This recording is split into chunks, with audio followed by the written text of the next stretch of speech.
Sam, I would like to be an immortal soul. Who wouldn't? Although I am extremely skeptical.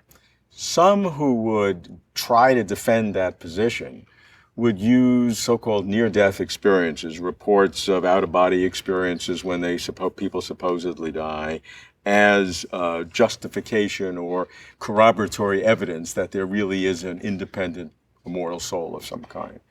You have studied consciousness during cardiac arrest as an intensive care physician. Would you look upon the data that you have as supporting those people who would use near-death experiences to defend an immortal soul? Well, one of the things that I think it's important from a perspective of science is to be very precise with what we're talking about.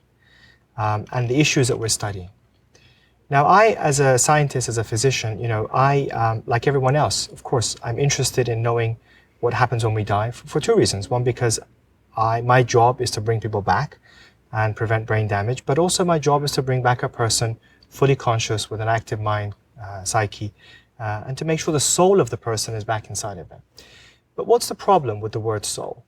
The problem is that it's very imprecise and ill-defined, and it has different meanings to different people. So if I may, let me just define what we're talking about. Nobody can deny that they have a sense of self. They have, Robert is Robert, Sam is Sam. And if you go back in history, we see that for thousands of years, human beings have been interested in this. And again, starting from the sort of, from my perspective, from the time of the Greek philosophers. They called the self, they called it the psyche. And what they meant by the psyche was essentially everything that makes us who we are. Our thoughts, feelings, emotions, rationality, conscience, sentiments, everything that packaged together makes Robert into who he is and Sam into who he is. And the word psyche was translated into soul in English and has different, obviously, derivatives in other countries.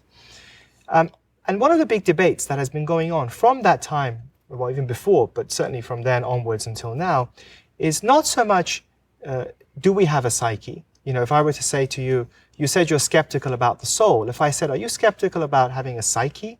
You would probably say no, because most people associate the word psyche with the mind, but the soul is something sort of religious-y, weirdy, and then therefore they give an opinion based upon their religious beliefs.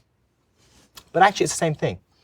So even from then until today, the debate has been more on what happens to the psyche, consciousness, the soul, after death. And how is it produced? Is it produced from bodily functions, whether the heart or the brain or wherever? Or is it something separate? So if you look at it that way, I think any rational being would not deny that there is a soul in the sense that you wouldn't deny that you are a conscious thinking being. That's really what the soul is. There's nothing more to it. If other people have different definitions of soul, that's not my definition. That's not what I'm talking about. The soul is the self. So scientifically, yes, I think we all accept that it exists. The question is, what happens to it? Where is it produced from? And what happens after death? Of course, we don't know scientifically how it comes to be. That's the big problem of consciousness that we talk about. Sure. But the evidence, certainly from research that is being done in cardiac arrest patients, people who have gone beyond the threshold of death, suggests that consciousness, psyche, or soul does not become annihilated when people have gone beyond the threshold of death, at least not in the early stages of death. So this is a very important distinction you're making. That is, you're defining soul as psyche, which is the self. You can make an affirmative, strong comment that this can exist even though the person is clinically dead for a period of time measured now in hours. Beyond that, you can't say, but during that time. But for other people to use that information to defend their definition of soul, which is this immortal soul, whether it's a Platonic or religiously based, your data does not support that. Again, if I may, I have made a very conscious decision not to get involved with people's personal beliefs or religion in the global sense, because if you think about it, again, those things mean different things to different people. If you take even, say you take Christianity. Within Christianity, you have multiples of different opinions and views. You apply that across religious views across the world.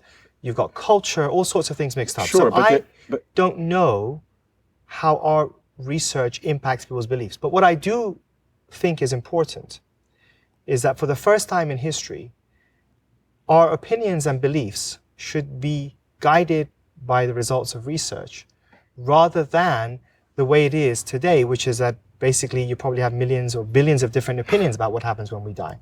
So the viewpoint that I think is probably most consistent with the results of our research so far is the view expressed by eminent scientists such as Professor Sir John Eccles, the Nobel Prize winner, more recently Professor Bahram Elahi, who's given a series of lectures at the Sorbonne in Paris, which is basically that consciousness, psyche, the soul exists, yet it's a separate, undiscovered entity to the brain.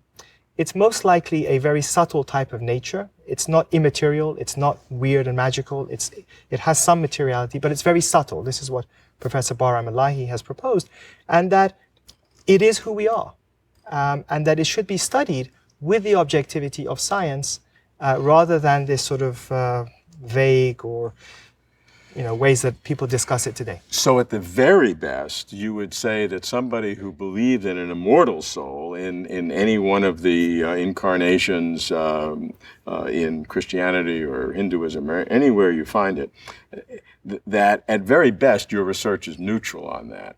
But it certainly, the way you're defining the subtle materiality of the psyche that can exist beyond clinical death, that cannot be used to confirm the existence of an immortal soul as defined by any of these religious groups. Again, I can only explain what our studies have found. I can't comment on how it may be interpreted by people. But if somebody's using your data to say that this confirms our data, you're not claiming that that's your view. I don't know their data. As I said, there are millions of different opinions of what happens when people die. There are millions of different religious interpretations. I won't even go there. I think if I spent 20 lifetimes, I wouldn't be able to find out what we were talking about. So I leave that aside and I comment on the data that we have. And the data suggests that consciousness, the psyche, whatever you want to call it, doesn't become annihilated, and that it's most consistent with certain scientists' viewpoints, such as Professor Bahram Elahi, Sir John Eccles, the late Sir John Eccles, that it exists, it has some type of materiality most likely, but it hasn't yet been discovered. If we fast forward to 50 years from now and we found a tool that could measure your thoughts, then all the debate would be gone, because what is consciousness? What is the soul? It's the amalgamation of all your thoughts, your feelings, your emotions. That is it.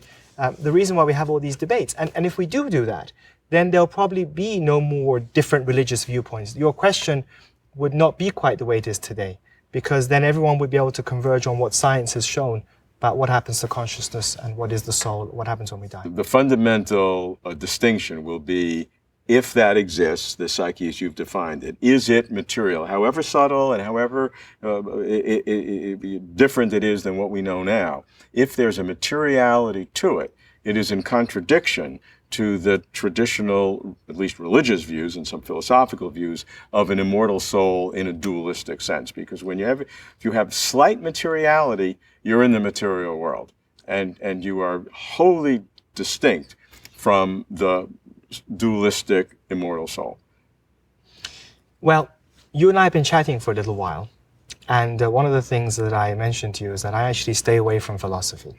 And the reason for that, I'm not a philosopher. People use different phrases to describe different things. I'm not able to comment.